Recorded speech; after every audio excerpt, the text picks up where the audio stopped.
She forgot to disconnect the call. A single, careless oversight. So small, so ordinary, yet it unraveled everything. One moment of arrogance, one flicker of cruelty spoken too freely, was all it took to collapse the fragile illusion she'd so carefully maintained. I was hunched beneath the kitchen sink, my shirt damp with sweat, hands wrapped around a wrench slick with leaking water, just a regular husband on a Saturday, fixing a stubborn pipe while his wife, 3,000 miles away, lounged on the white sand of Aruba, basking in tropical sun and warm breezes. She hadn't realized her phone was still connected to the kitchen's Bluetooth speaker. At first, I didn't notice either. My focus was locked on the rusted valve, refusing to budge. But then her laughter cut through the air. Not the soft, familiar chuckle I'd known for years. This laugh was sharp, brittle, and foreign. A man's voice followed, soaked in smug satisfaction. "Your husband's such a clueless fool," he said, his voice dripping with disdain. "Funding our little paradise while you're here with me." I stopped moving. The sound of water still dripped into the pan beneath the sink, but I no longer heard it. The room stilled, frozen in that moment. She laughed again, harsher this time, like glass shattering across tile. "He thinks I'm out here meditating, snorkeling with rainbow fish. Honestly, he's so gullible." I didn't shout, didn't slam the wrench or curse the heavens. My heart didn't pound. If anything, it slowed, steadying itself as a truth settled over me like cold mist. The world shifted, dividing cleanly into before and after. We'd been married 8 years. I paid the mortgage. She chose the curtains. We spent Sundays curled on the couch watching true crime documentaries while she called me dependable, steady, the kind of predictable she claimed to love. When she said she needed a break, a week away to unwind from the pressure of her high-stakes job, I believed her, every word, every excuse. I hadn't noticed the rot beneath the surface, the late nights, the guarded phone, the newfound passion for wellness retreats and digital detoxes. Her smiles had been masks expertly applied. I never thought to peel them off. The call ended the moment she realized her mistake.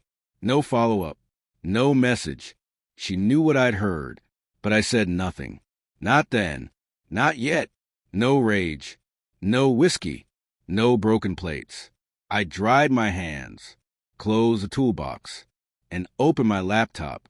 Her boss, Alan Bix's, vice president of marketing, a man with a well-practiced handshake, a polished grin, and a wife named Dana. I'd met him at a few corporate functions.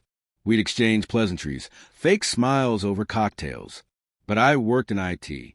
Data trails, location pings, weak passwords, and unguarded clouds were second nature to me. Aruba wasn't the beginning. It was a culmination of a carefully hidden 6-month affair. I hunted every detail. Call logs, text backups, hotel charges billed to my own credit card. I built a case, brick by digital brick. I didn't confront her. I let her feel secure. Let her believe she'd pulled off the perfect deception. She returned from paradise glowing, skin sun-kissed, confidence radiating from every pore. "The trip was amazing," she said, smiling as she handed me a cheap souvenir. "I brought you something." I smiled too. Can't wait to see it. She didn't notice the hollowness behind my eyes. The calm wasn't forgiveness. It was precision. First, I changed the locks. Digital, silent, invisible, undetectable until it mattered. Then I reached out to an old friend from college, now a sharp, relentless attorney. He owed me favors. We drafted the paperwork.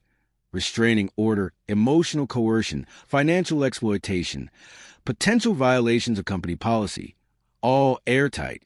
My evidence folder was an iron fortress.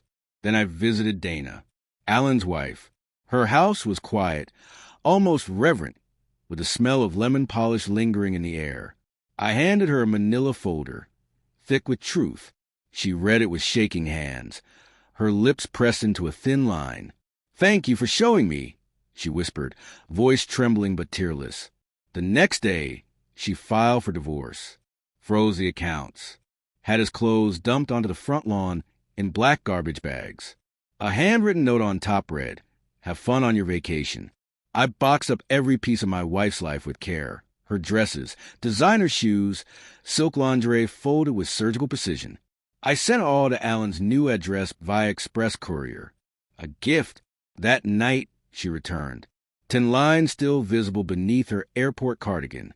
She approached the door with a practiced smile, expecting warmth, perhaps even dinner. Instead, the door didn't budge. Her key no longer fit.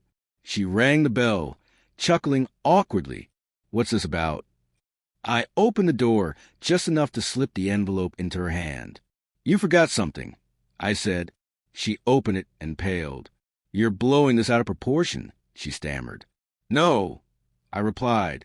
"I'm correcting a miscalculation." Her voice cracked. "Please, we can fix this." I closed the door. Her calls came in waves. First confusion, then desperation. Tear-soaked voicemails pleading for understanding, calling it a moment of weakness, insisting she loved me. I didn't answer. I didn't need to. I wasn't cruel. I was exact. Alan lost his job within weeks. The company cut him loose quietly, unwilling to be tainted by scandal. My wife tried to sue, claimed unlawful eviction, emotional distress. But the court dismissed it. The restraining order held. The documents were clear, thorough, and damning. At night, I still hear her laughter from that call. Reckless, gleeful, oblivious. It echoes sometimes like a ghost, but it no longer hurts. It reminds me, I wasn't stupid. I was loyal.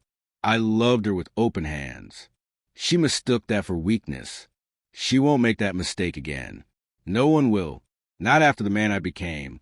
Justice doesn't always roar. Sometimes it arrives as a silent lock, a sealed envelope, and the quiet sound of a door closing behind you forever.